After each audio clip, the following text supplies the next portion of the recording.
আমাদের মধ্যে এক প্রতিযোগী প্রতি বছর আমাদের কাছে আসতেন, আবুল বাসার লস্কর সাহেব, ধুলোগড় করোলা থেকে।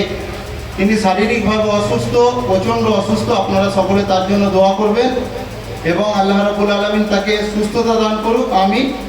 তার জন্য সকলে দোয়া করবেন। কলকাতা জেলার জন্য প্রথম প্রশ্ন, ইমাম আহমদ বিন হাম্বল রহমাতুল্লাহ আলাইহির মতে হিজরির ২য় শতাব্দীর মুজাদ্দিদ কে?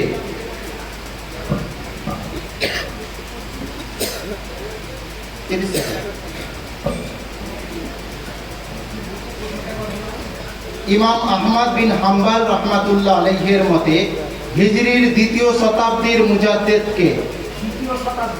দ্বিতীয়